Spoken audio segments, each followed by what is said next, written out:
Final Boy Status is a podcast about scary movies and the stuff that happens in them.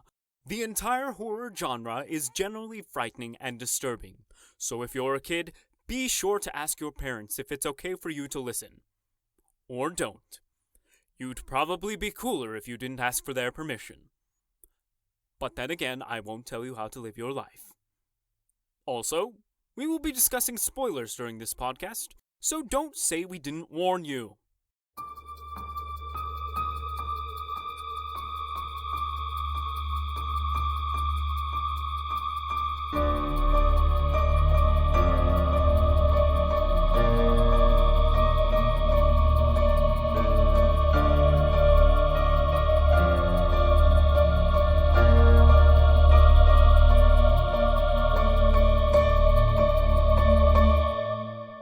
Thanks again for tuning in to Final Boy Status. I'm your host for the day, Adam Bone, and we're here with the usual gang. We got Lanson and we got Luke. Hey, welcome again, guys. You know, there's like a prominent fishing theme in these movies, so you could have opened this episode by saying, thanks for tuning in.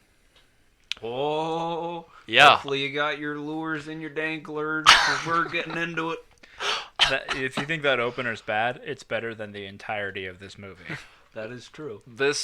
I mean, I'm not really worried about this podcast. Whatever comes out of our mouth and or other parts of our bodies during this entire sequence, it's gonna be better. Whatever comes out of my pinky finger. It's gonna be better than whatever crap we just watched. Be better. Yeah, that's true. For those who are still listening, we've got the movie that we are talking about today is the third installment of the I Know What You Did Last Summer franchise.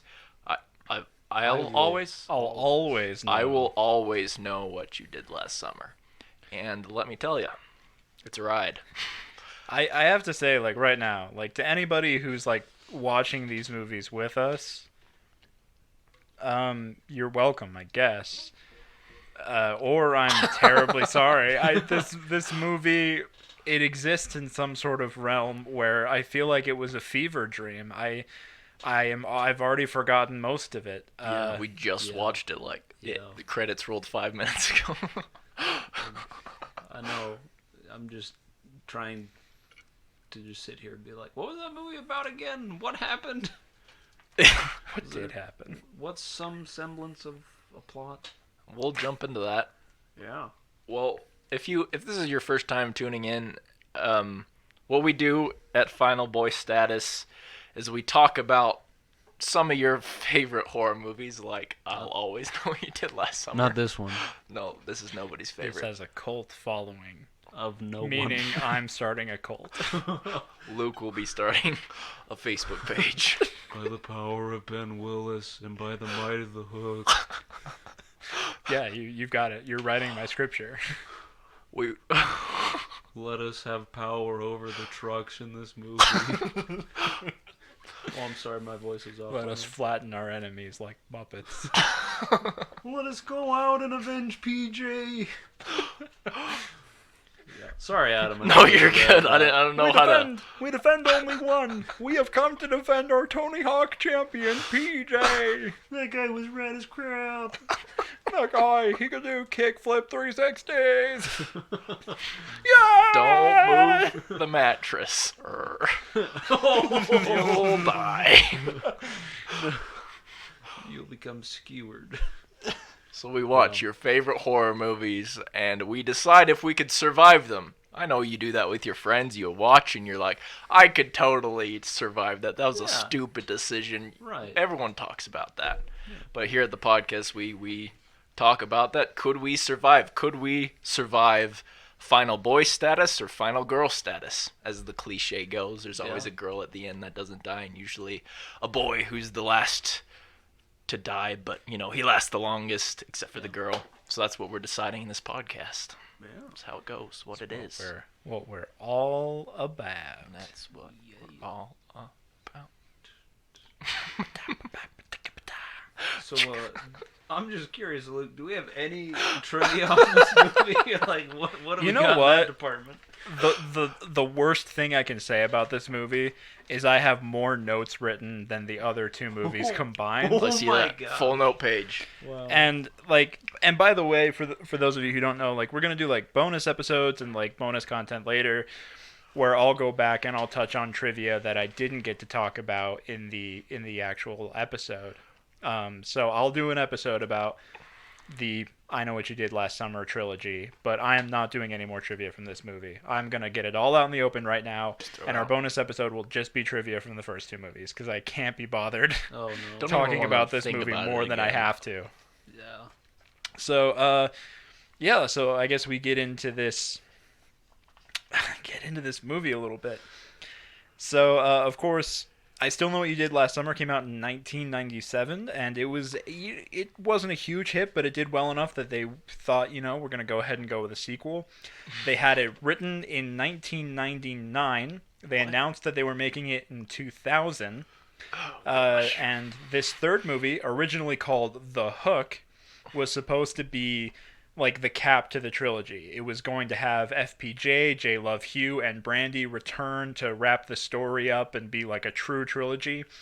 But the film kept getting delayed, and actors just were not really interested, so one by one the actors dropped out. And finally, the film was rewritten so it would star a completely new cast.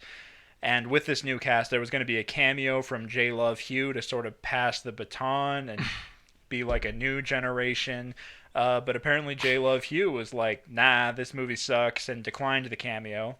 So her character was dropped from the film completely. Yeah, for sure. And yeah, basically after she dropped her cameo, the movie was just reslated for a direct-to-DVD release instead of any sort of theatrical production.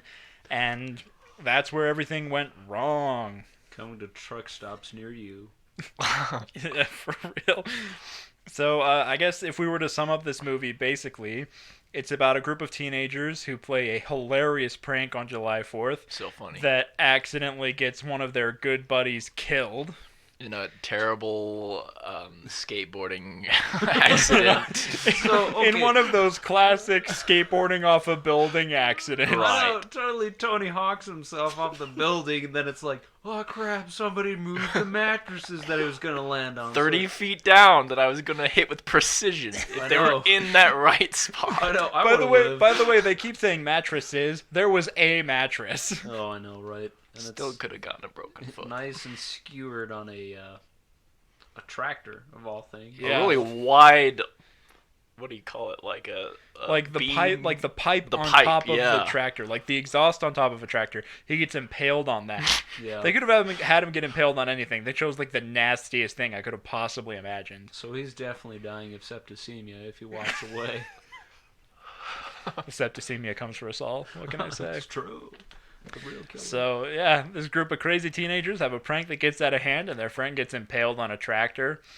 And once again, they feel that they're in a position where if they come clean about it, they're going to face repercussions that they just can't handle. So they swear themselves to secrecy in a really weird, like, Mad Libs edition of the first movie. Yeah. And apparently anytime, anywhere, teenagers make a promise to not tell about something that got somebody killed, Ben Willis appears and he kills them for knowing the secret. Now Spirit, now that he's actually dead from the second one. Yeah, by the way, he died in the second one. For and sure. He is for sure dead. In this movie, he is straight up a supernatural entity. He is a zombie. In the worst plot twist of all time. Yeah. Because they literally talk about Ben Willis once. They don't even say his name. And then he shows up at the end like we're supposed to be like, wow, what a satisfying twist. Whoa. So generally I think his MO in this movie is anybody who knows the secret gets killed. That seems to be what they're suggesting in the movie. Because anytime somebody knows about the secret, they're suddenly on the list of people who can get killed. And honestly, this movie should have been called Everybody Knows What You Did Last Summer. Because The literally, entire town knew. so many characters in reveals come up and be like, no, I know what you did. I was told last week. It's like, I don't know how to explain it more than it's like if you were watching like a scene in a movie, and then all of a sudden the shot widens out and there's 2 more characters there that you didn't notice, but then the shot widens out again and you realize there's 4 more characters there than you thought. That's this entire movie. Every time you think you know who was in on the secret, the movie like widens out a little bit and it's like, oh, I guess they knew too. Guess it's half the town knows what we did last summer. One of them being a nobody cop. did anything about it. Yeah. Two of them being cops, because didn't the sheriff know? The friggin' sheriff apparently like Right, knew, he because did. he got his friggin' Right shoulder before he died, like, he was like, tenderized. I know. So yeah. So That's anyway, the movie, yeah. so just some general background around the movie. Of course, this was released in 2006 after years of development hell. It was That's straight crazy. to DVD in 8 years 2006. The director was Sylvain White. I don't know if I'm pronouncing that right, but I don't know that I want to pronounce it right. I don't know that this guy earned my respect with this movie. Yeah, it really doesn't. Sorry, Sylvain. Directed by Sylvain White, written by Michael D. Weiss. The principal cast was Brooke. That's how you pronounce it. Brooke Niveen, Uh-huh. David Patkow, Tori DeVito, and Ben Easter. Which was a straight up like the movie starts and we're misreading all the names. We're like, Niveen, David Parker, Danny DeVito, Danny and DeVito. Ben Foster. And the budget of this movie is actually a big fat question mark. I could not verify a budget anywhere I looked online, not even an estimated budget. So this movie was made for like, I don't know, a jar of quarters. It's hard to tell. Might as well. Yeah. So that's the background of the movie. If we want to get into some trivia, Let's dive in. we want to talk about more of the complicated history of this movie, for crying out loud.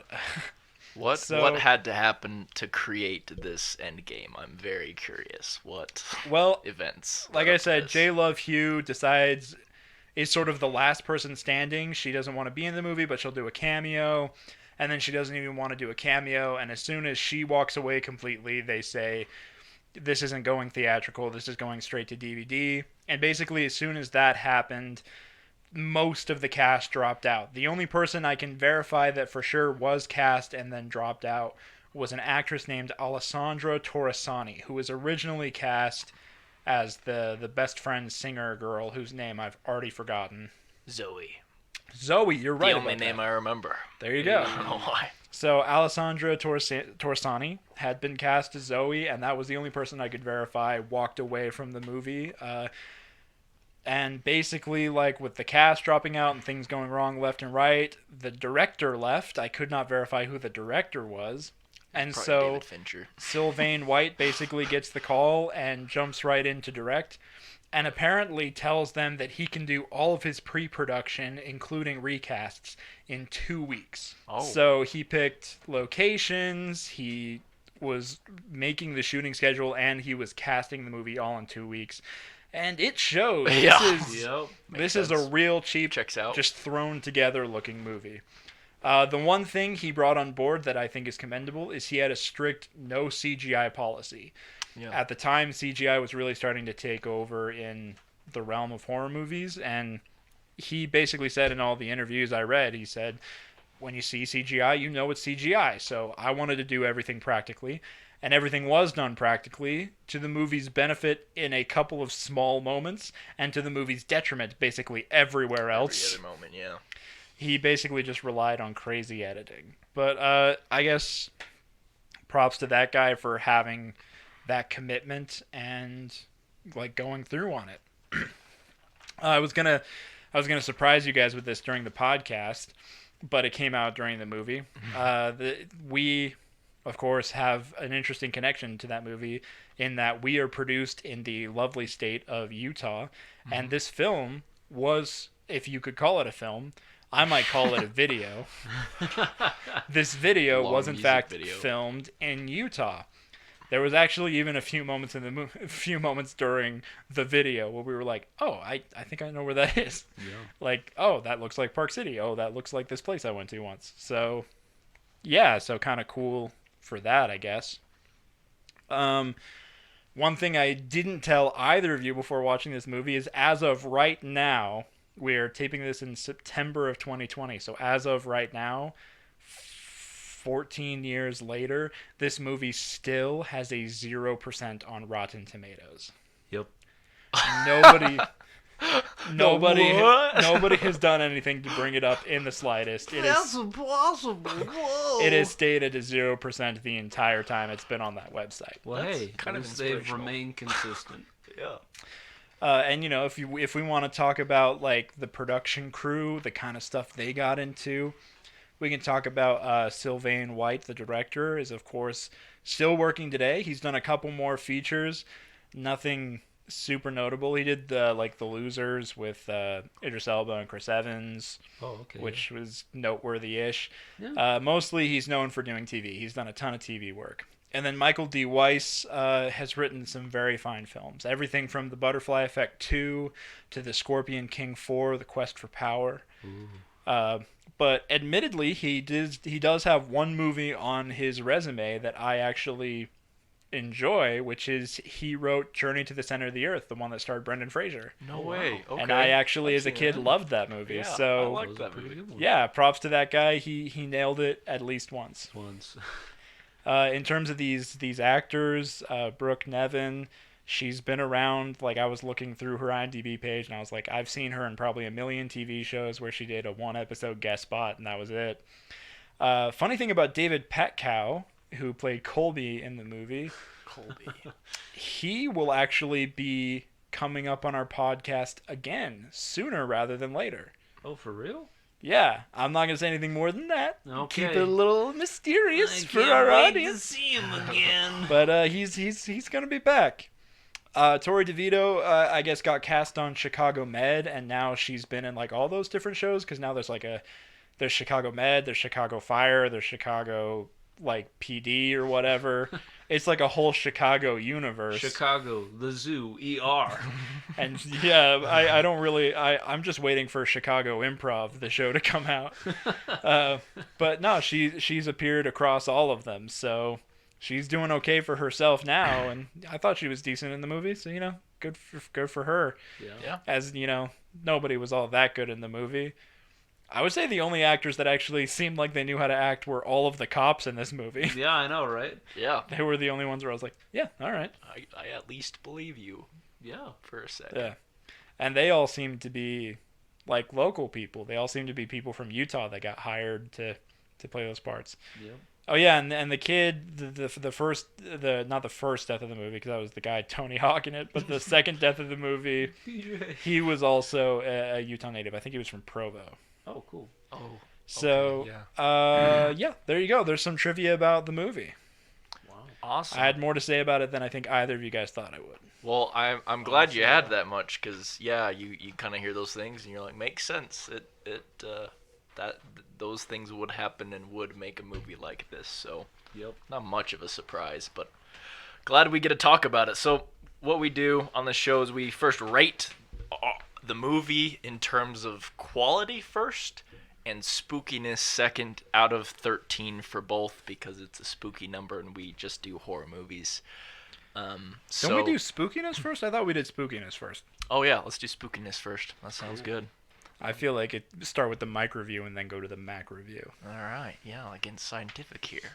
Yeah, it's nice and economical of us. Yeah, if you look at the trajectory of the Oh, whatever, nerd. paranormal. Anyway. So what do you guys think? What spookiness first? How were you scared? Never. I was never scared in this movie. I think I was scared that this movie was never going to end. I think that's the only time I was afraid. I'm gonna be honest, guys. This movie was terrifying. I was so scared of the acting. It was. I'm honest. Like tonight, I'm gonna be curled up in bed. Lanson will be next to me, and I'll be going. And I'll be going. Hey man, the bad acting, and I'll always know what you did last summer. It can't hurt you. But then I'll remember the acting in this movie, and I'll be like, it can, and it is. It always will remember the time I did that thing last. It's okay. It's okay, buddy. It's okay. It's not okay. It's not okay, but we'll get through it. It's actually terrible. Everything. It's jeez. horrific. So I know I still know what you did last summer a -3 for scariness. Retroactively, I'm going to give that like a 1 or a 2, and I'm going to give this a -3. Okay, Yeah. that's I feel fair. like this is the movie that really earned it. Like, one of the big complaints I had about the last movie was it was trying to make things that made no sense scary. Like the whole like dance club sequence where like the fisherman is like stalking her in the dance club, and it's supposed to be terrifying, and it was just so Right. stupid and pointless. This movie like went a step further. Like the scene Yeah. where she's friggin' riding the gondola like down the mountain, and she sees him in the other gondola, and then all of a sudden he's somehow like on top of hers, like trying to stab her Yeah. through the window. Like it made no sense. There was great setups too, like what's his bucket who died first out of the crazy friends who were keeping the secret. Yeah. No. Like we talk about the fact that he's isolated on a mountain, and for some reason he's being chased around like this facility, and it's like it would have been cooler to have sort of a chase sequence where he has to overcome like the isolation of being up a mountain, but he can't overcome that. But Yeah. Or at the very least a wide shot of where he is to show it's isolated, but it just cuts to his face and he's inside. And like maybe we're prejudiced, but you remember how like that first movie had those beautiful like sweeping shots of the locations where they were filming of the coast. Yeah. Like Utah's a beautiful place. Give us some like long sweeping shots of some Utah wilderness. rent a fetching helicopter for 2 hours and give us something, you I know? mean, this movie, like, there was so, like, in terms of outdoor footage, it was basically they just filmed clouds and then put that in slow motion and then fast motion, but then slow motion again. Passage of time. Yeah.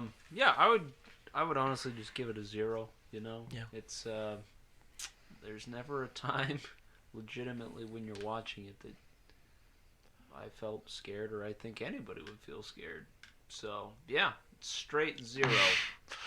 Yeah, I'm gonna have to agree with Lance in here. 0.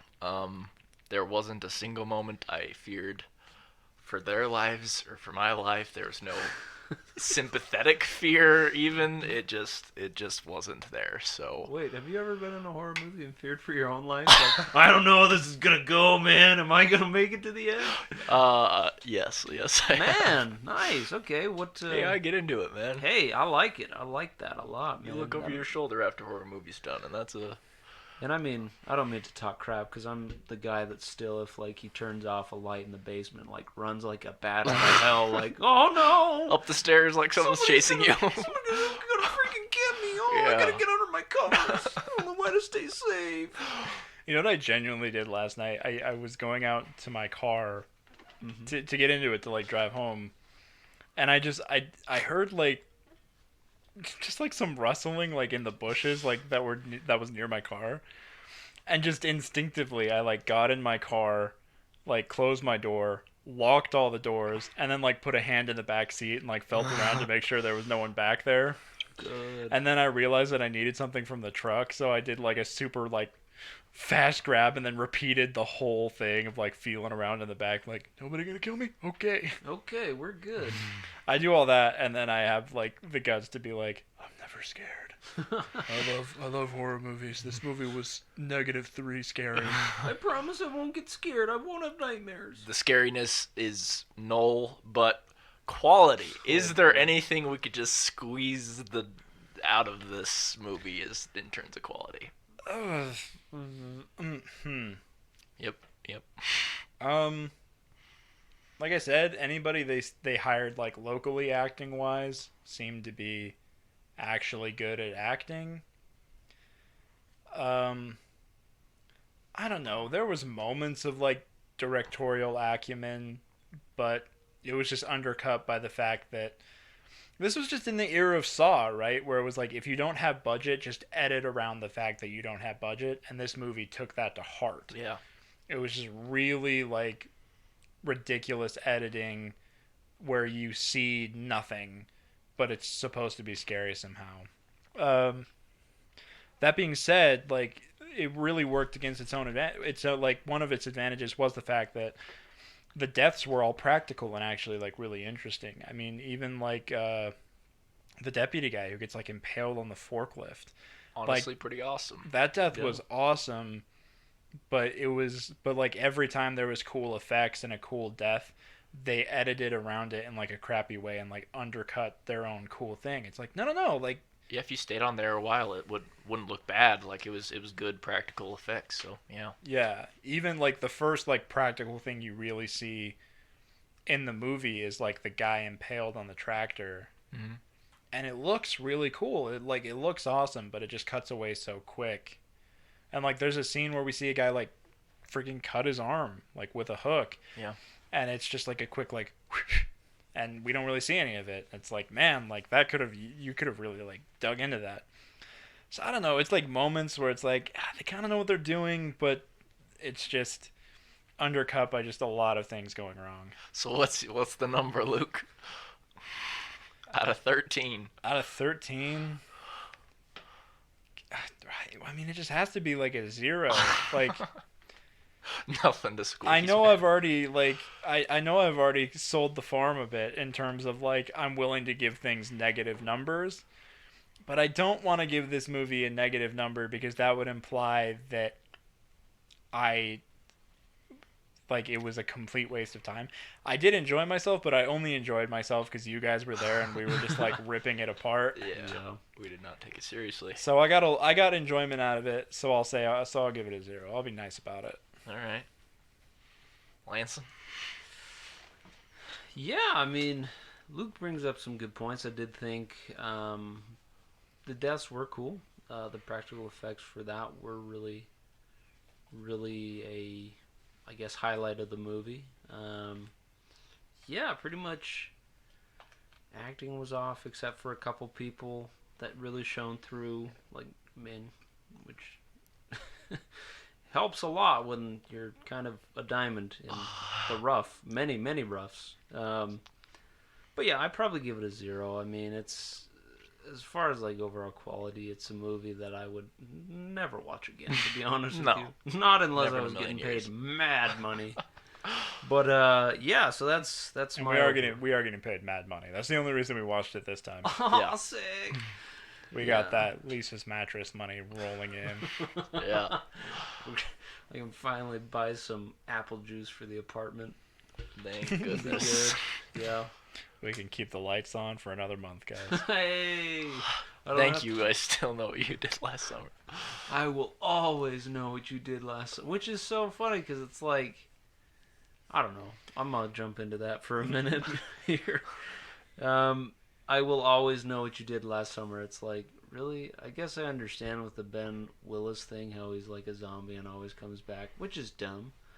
But I think it's like, really, you're always gonna know. That implies that there's gonna be more movie. It's kind of like Batman Forever. It's like, well, there's not gonna be Batman Forever.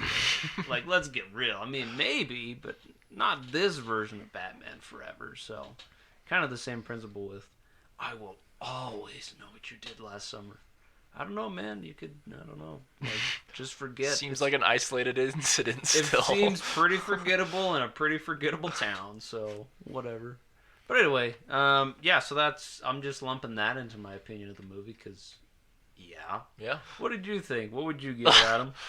Okay, here's what I'm going to say. I think there were some things that didn't work, but could have worked. Yeah. I think...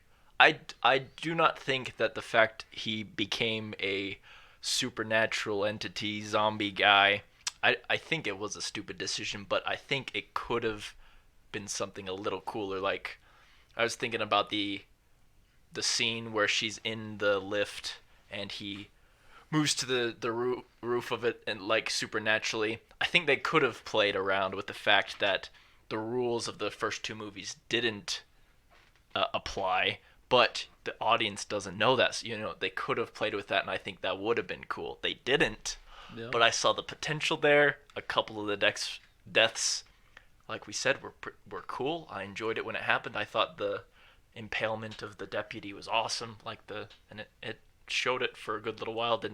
Edited around it's still weird, but it was at least the longest cut of a death that we saw, and it was really cool. I'm going to give it a 0.5. Whoa, shocking the world. For those 2 reasons, everything else was crap. It was not kind. worthy, but, Yeah. I'll give it the smallest bone I can throw. The smallest bone. Hey. There it is. So yeah, it's a crap movie. It's not scary, but let's talk about the killer. Let's talk about the zombie Benny Willis. red-eyed man that is Ben Willis, and what he did, how he changed from movie to movie. I mean, he still got the hook. Yeah. Yeah. I mean, something that is kind of a theme in all of it is it's a fisherman, which makes it quite funny because it's supposed to be this small town in Colorado. So it's like, he's gone to rivers and lakes now. So, I mean, and he still dresses up in the slicker and he still has the hook and everything.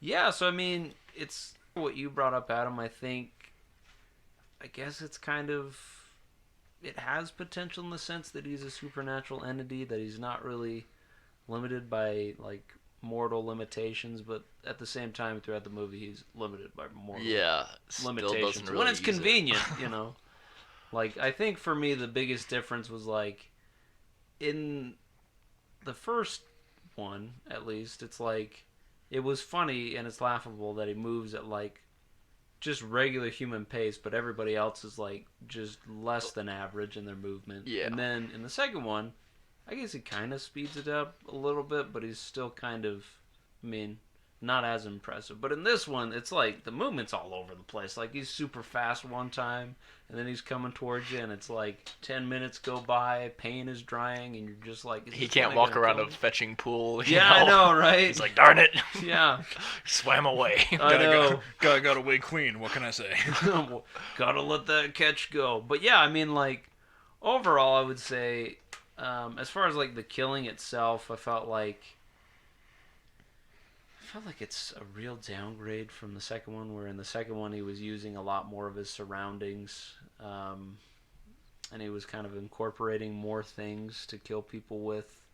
But in this one, I almost felt like I was begging the movie to, like, please kill somebody, just do it, stop teasing me. No fake outs, This is just do it. The most impotent Ben Willis has ever been. I know, and it's funny because he's supposed to have the most power, but he's like the least effective. So that's my assessment of Ben Willis in this one. He's still around, but you know, it might be time to hang up the hook. Yeah. I don't know.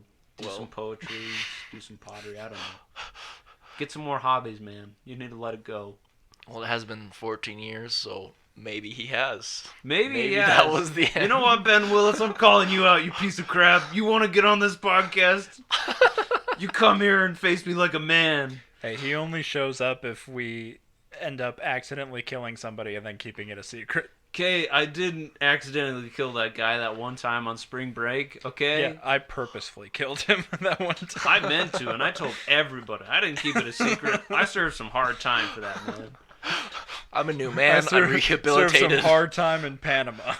Dude, Panamanian prison is crazy. But everybody there is super nice, so that kind of evens it out. Good people, yeah. Panamanians are great people.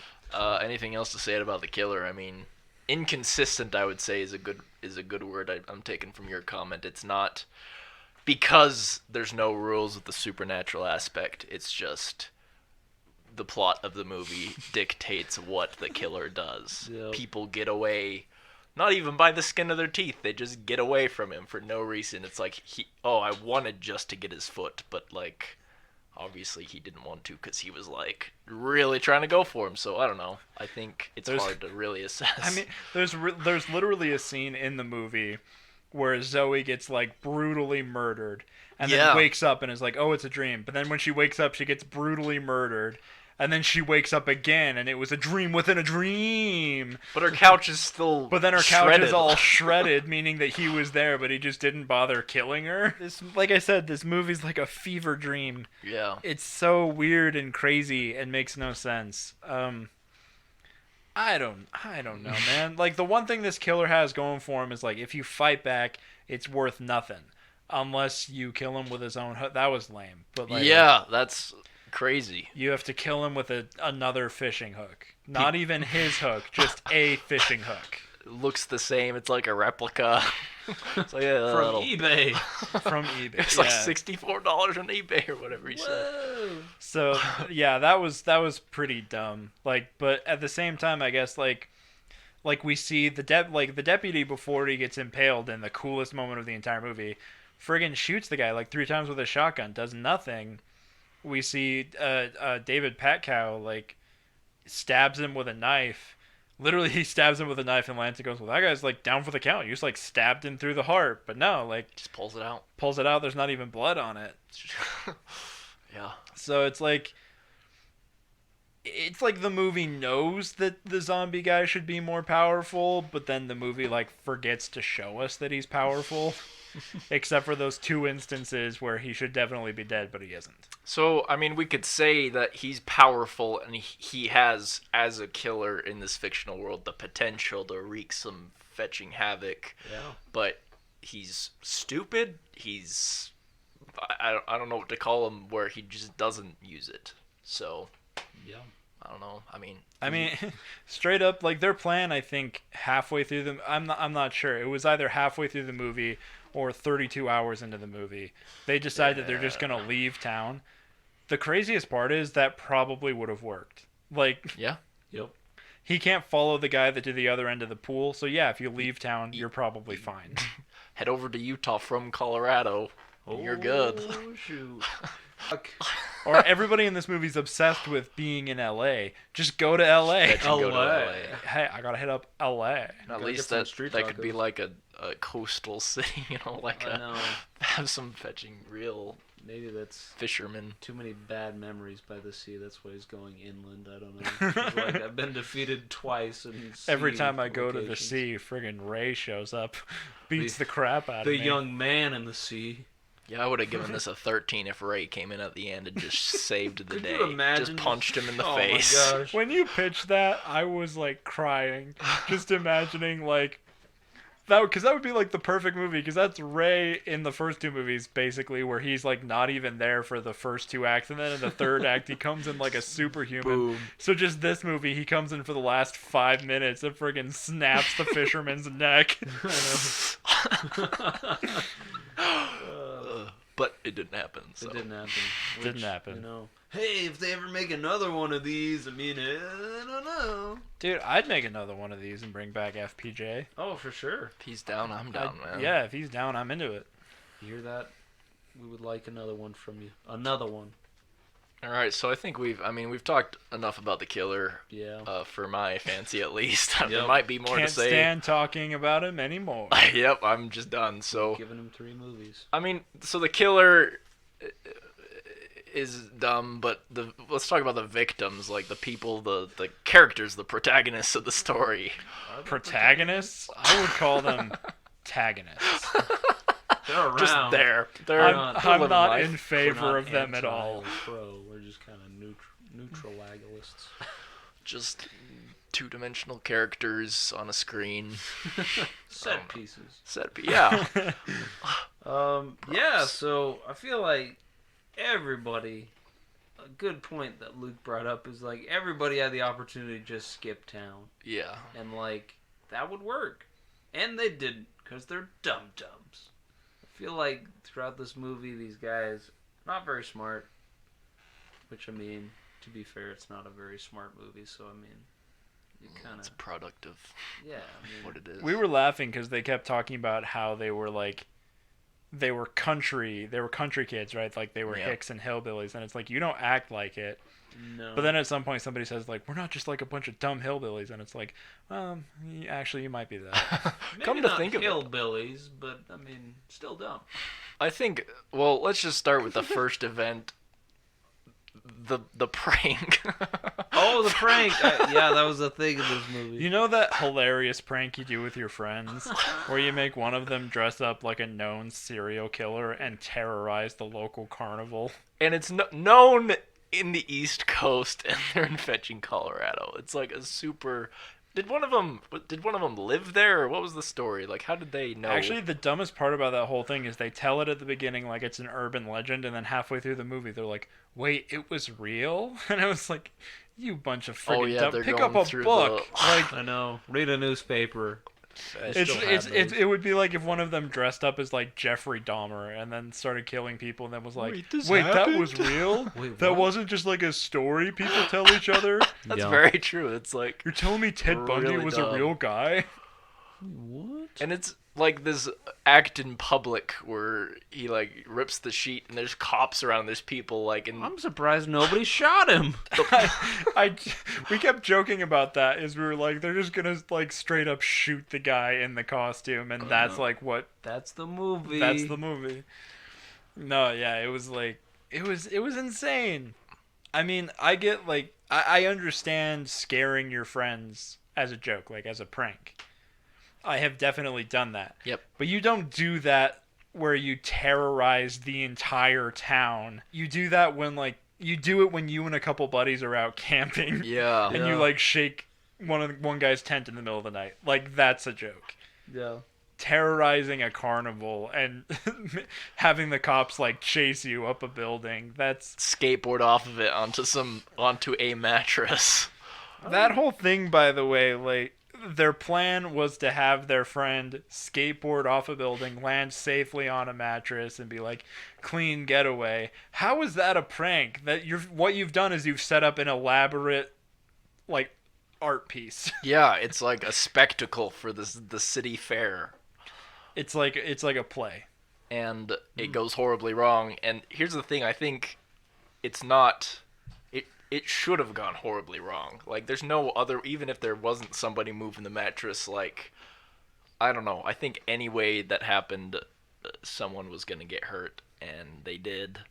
And so I'm just saying they're dumb. All the characters are really dumb. Yeah. The fact that they thought that prank would be funny. Yeah. And then after stupid. something inevitably went horribly wrong, they're like, we're not going to tell anybody, and we're going to pretend the killer was real, and it wasn't us. And Little did they know, he was. He was. man, fate is a... What goes around comes around, yeah. boys and girls.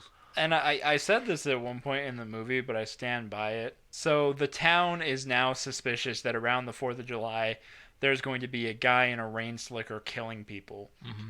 So the next year, when a guy shows up in a rain slicker killing people, they're like, we can't tell the cops. And it's like, Yeah. the cops will willingly help you track this guy This is down. part of your story. Like, it's part of the con being like, look, he's back. He's real. I mean, like, even if, like, the truth gets dragged out about you, the cops are very willing to find the guy in the slicker. Like, there's no reason for True. you to be like, we can't involve the cops. This has to be a secret. It's like, And he's killing them. Like, life Yeah. and death. yeah, it's not like the first movie where, I mean, obviously the cops are being dicks. Yeah. But when they're like, oh, the guy in the slicker is chasing you, they have no reason to believe that necessarily. But in this movie, there's a precedent of a guy in a slicker killed a dude. Yeah. So if you go to the cops and say, hey, a guy in a slicker is trying to kill us, he's stalking us, the cops will be like, hey, same team here. We don't like that guy. Yeah. He's not great. So it was like, and again, PJ, Tony Hawk dude, who landed on a tractor, his dad is the sheriff. Yeah. So I guess that's one reason not to go to him. But personal. the deputy the whole time is so friendly with what's-her-face. Amber. He's very obviously like in love with her, which is a little creepy, but at the very least, he's going to be on your side. Yeah. And ultimately, it turns out he was on their side Yeah. because Yeah. he knew the whole time and He knew didn't what tell they did anybody. last summer. I mean, I think the decisions that the characters made ended up in their demise, and they deserved everything they got. Yeah. It's bold, but I think it's absolutely If true. anything, this is a moral story. Don't make those pranks, kids. I know you guys sit and plan around the campfire about how you're going to terrorize the town and Tony Hawk your friend, and it's going to be so fun, but it never is. It never works out. And honestly, yeah, this is one more to say about the characters. They're idiots. They die. Yeah. A lot of them. Yeah. So in terms of like figuring out our own survival, how Yeah. deep in this are we going to go? Are we assuming that we did the stupid Tony Hawk prank? I guess we have to, because if you don't do that, then there's no movie. There's nothing Yeah. to cover up, so Ben Willis You know isn't what? going to show up. That's fine. Let's just start with the next summer after that and see how we 1 year fare. later. Yeah. Cutting for And it starts on July 1st. And July the makes a point 1st, to 2006. 4-day. Oh, getting crazy in a small Colorado town. It's funny. I'm trying to remember what happens. I just remember she's like, Amber is like in front of the grave, and she's Right. Yeah, it's I remember bad. she's a terrible photographer because her fingers are in front of the lens. Yep. Wow, my thumbprint. And why is she taking pictures while she's trying to pay her That's respects? like her I don't thing, know. remember? She's a photographer and she wants to go to LA to LA. be a photographer. But like she how that doesn't was- go. I like how that was like one time that guy actually got used. I know she brings her camera with her throughout the movie a little bit, but like that was the only time that she actually took pictures, I feel like. Or maybe know- she did it after a bike ride or something. Anyway. Oh, It yeah. wasn't consistent enough to be like, really, this is your dream? Like, Yeah. okay, I understand it. I didn't believe it in the character. There was that stupid moment too where she's getting attacked in the gondola and her camera goes off and it's like, okay, she'll have proof of a killer in a slicker. Yeah, and then I she forgot about that. shows the pictures and it's just like the worst pictures you've ever seen in your life and you're like, oh, okay, so those were useless. Yeah. I just had a thought. This is kind of off the topic of survival, but she has a camera everywhere she goes. It's like her thing. Yeah. If this movie was found footage, I think it probably would have been better. Even though it would have been a stupid found footage movie, but like you get rid of all the weird jump cuts. You get like I don't know. Yeah. I feel like it would have benefited from it if they just leaned into it. But Maybe. See, Just and a thought. and we talked about this earlier, but this movie's a masterclass in making horror movies in that at every turn, we as an audience were more imaginative than the movie was. yeah, Yeah. Every second of the movie, I was like, "Oh, like what if they did this right now? That would actually be cool." And then it just they didn't. didn't do that right then. So, Anyways. yeah. Yeah. Survivability though. If I was in their shoes and this was all going down, yeah, and assuming that I hadn't said anything for the year, but yeah, coming back, there's like somebody on the loose. I feel like yeah, you go to the cops and you're like, hey, the dude I told you about. This saves my skin. The dude that I told you about. Remember that story? that killed my friend. He's gonna kill me. I even have like a hole through my ankle to prove it. You know. So maybe that would help, but again, I don't know. It's kind of weird because I guess there's the dynamic of him being like this zombie creature Yeah. that can only be killed by a hook that looks like his. It's pretty. So It's a tough one. yeah, that's I don't know. That's hard to say because it's like I'd like to think I'd be smart enough to figure that out. That would be the only thing to hurt him, and then just be like, oh well. I guess I'll just like get a really big hook that looks like his and just do that. But I don't know. In that situation, it's like It's so weirdly specific. Like, how would you even figure that yeah, out? I know, right? Like I don't know. To be fair, that's not what ultimately kills him. They just put him through a friggin' wood chipper. Yeah, that's the other thing. They Yeah, get that's him true. down, like they injure him, and then they put him in a wood chipper or whatever that was. going through the wood chipper. I'm man witch. Oh. Yeah. They hit him with their car. He flopped around like a muppet for a Yeah. second. Then he was back on his feet. Nothing was a can kill this man ridiculous except a shot. wood chipper. Except the wood chipper. When in doubt. I mean, yeah, because I don't know. There needs to be more consistency for me to be able to logically say like if I could survive or not. So See, the problem with this movie is if the screenwriter wanted a character to die, they'd be dead. Yeah. Exactly.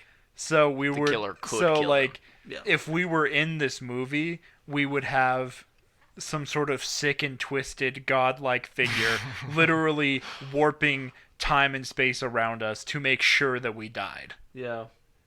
The, That's a good the point. screenwriter would be a big old puppet master up above this movie controlling us to the point where literally there's a scene where they're running away from the guy. Everybody's on the same page. And then all of a sudden they cut to, where's Zoe? Yeah, they lose her. Yeah, And there's all- no And there's no shot like establishing that. there's nothing to establish that other than all of a sudden they cut to the two, Lance and what's her face, running into a room, and they're like, wait, where's Zoe? And then they cut to Zoe, who is suddenly alone in a different room, completely. locked into it. Weird animal things. Yeah, taxidermy animals all Yeah. over the place. Yeah. When they're about to leave town, they don't, because all of a sudden Zoe has a gig to play that she's never talked about before. But she's like, there's going to be an agent from LA there. You know where else there'll be an agent from LA watching a show? LA. In LA. Yep. Just go to just everyone. just get out of go town. to LA. Just go to LA. I mean, that's a good point. It's like escaping the screenwriter. I think this guy has the potential. If he wanted to kill you, you'd be dead. There'd be no escaping him. Yeah. But the fact that he has so many opportunities to kill characters and he doesn't, I'm just going to make the assumption that if I was in this movie, he would take his time to kill me, and that he would try to, and he wouldn't.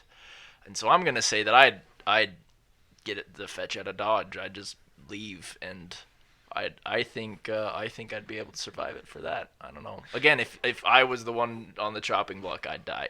There's no getting around this guy who can morph through time and space. But and that's exactly the problem with this movie, is all of it is avoidable and somehow unavoidable.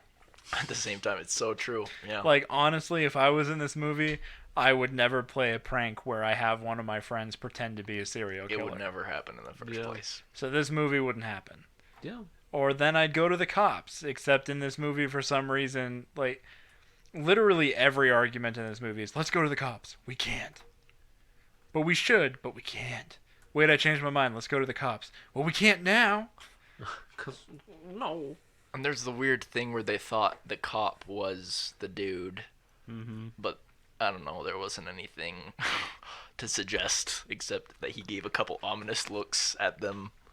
So, yeah, I feel That just reminded me of the best scene in the whole movie. Okay. When the sheriff goes out to his car and finds the note that's like, "We know what you're doing this summer, now leave us alone." And there's like the voyeur shot of like somebody peeking at him from behind a car. And we're like, oh my gosh, like there's somebody watching from behind the car. And then it cuts to Colby like crouched behind the car watching the sheriff like, who's there? I can't see anybody. He's not going to see me from in right a here. well-lit parking lot.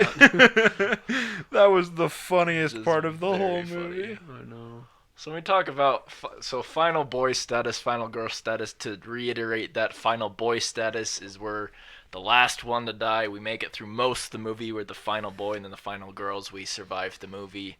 I mean, I'm kind of lumping them together because we already kind of talked about it, but I mean, it's tough to say. I'm just going to say, based off what I said earlier, I would be able to make final girl status given the events in this movie and making the assumption that the killer is just going to take his time to kill me anyways. So I think that's like the killer spends so much time just buttering them up.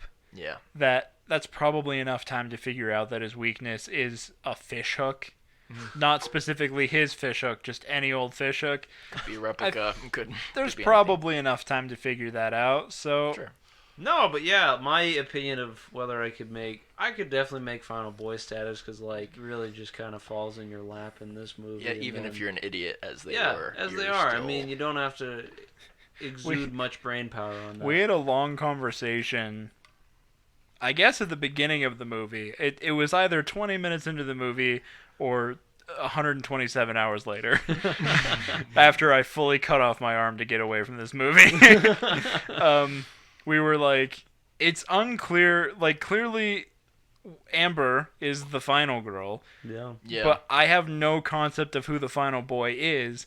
And it's because the final boy wasn't a part of like the initial promise, and then wasn't even in the second act of the movie. He just all of a sudden showed up in the third act and was like, I knew the whole time, which put him on the chopping block. Yeah. So I was just like, it's a total give me in this movie in terms of being the final boy.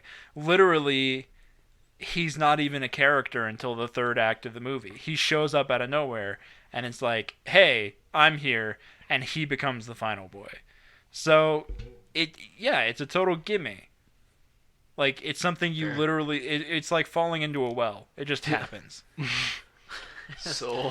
I mean, I know I've been walking home from, like, Pilates, and I just fall... I mean, not recently with the pandemic, but before I did Pilates, I just fell into a well. On my way home from hot yoga. Yeah, it's crazy. It just sneaks up on you, man. I mean, that's the real killer right there as well. Adam, ask me how many times I've fallen into a well. Luke, how many times have you fallen into a well? 34. 34. Wow. Those are rookie numbers. You gotta bump those numbers up. You need to visit more. I mean, you just need to get out more, I guess. There's no, you can't do it intentionally. But it was the same well. Oh, okay. Well, Okay, I guess that Orison well. Every day walking home from hot yoga, I forgot that it was there, and I just tripped right into it. Hey, man, we've all been there. Hot yoga does stuff to your mind. That's why I go to cold yoga now. What is cold yogurt? It's actually just frozen yogurt. I was about to say, you're just eating frozen yogurt in a Just freaking fridge. Yeah. Just chilling. Less wells, though. And this is Sun Warrior. Yep, and this is tapioca. Well, It's audience, a little bit Dole Whip for me. can you believe it? We all could survive this movie. We all can make it through, guys. Final girl status. The first time we all could, I think. The Yeah, last I two think movies. So, I'm not gonna lie, this would be the hardest movie to survive, that's but weird, also somehow the easiest movie to survive. like you said, it's so divisive. It's like, I don't even know. It's a weird conundrum. It's impossible. It's like fate. I don't know. What happens. It's like a screenwriter. Okay, Sarah. Well, now we can put that piece of crap behind us and never think about it again. Thanks for listening. Hey, we are only looking forward from now on. Yep, just minds forward. What we got some plugs. What's going on in our lives, guys? Do we want to talk? Do we want to say what movie's coming up next, or do we want to surprise people? Like when we do a franchise, obviously it'll be easy to know what comes next. Yeah. But do we want to surprise people in the next one, or do we want to tell them? I don't know. You'll just have to guess our destination. Well, It's not even what we're doing next.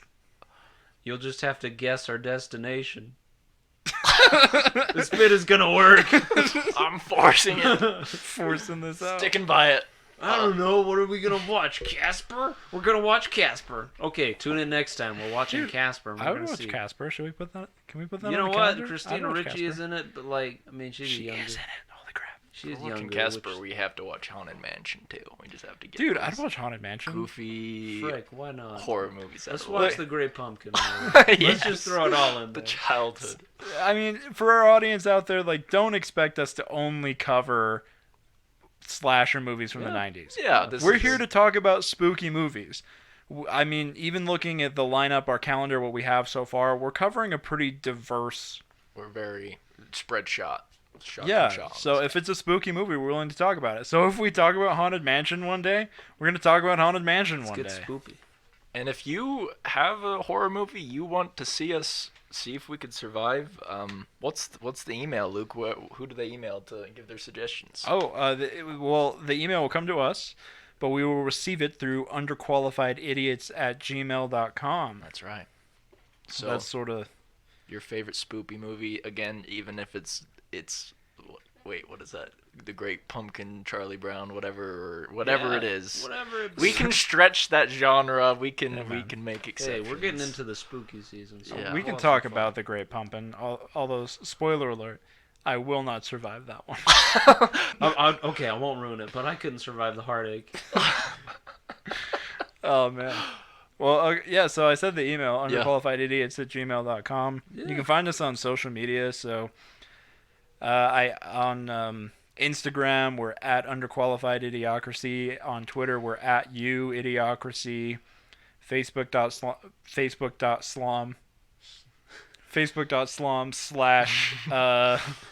Facebook.com/underqualified idiots. Most of that is accurate. We're gonna have people be like, "Where is it? I can't find it." Salami. How do you even spell Pull that? up this weird website about salami. That's what came up. Huh. Kind of into it. I like salami, but this is not what I was expecting. Welcoming. Pluggy plug. I mean, as always, you can follow me on Twitter. I'm at Luke Haueter. It's LUKEHAUETER. If we really want to stretch the plugs, I got plenty of stuff going on. You can listen to my songs on Spotify, iTunes, whatever you got. Yeah. Just look up my name; it's the same. I was in a movie. I was in Love's Labor's Lost. Pretty sure you can just watch it for free on YouTube. So go watch it. It doesn't cost you anything. Just go watch it. Watch it. Nice. I do stuff. Yeah. Yeah, Luke is the one who plugs because I'm just going to school, so catch me on campus, I guess. But Catch me I'm on this outside. podcast, Catch so me keep outside. listening. Yeah, and I'm just happy to be here. So keep listening, guys. Yeah. And catch you later. Peace out. Take care. I'll always know what you did last summer. Dun, dun, dun.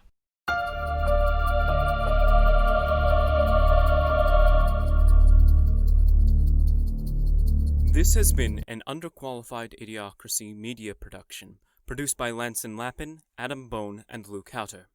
Theme music for the episode was written by Rachel Robison. You can hear more of Rachel's music at rachelrobinsonmusic.com. You can also find her on Facebook, Twitter, and Instagram by searching at Robel Racheson.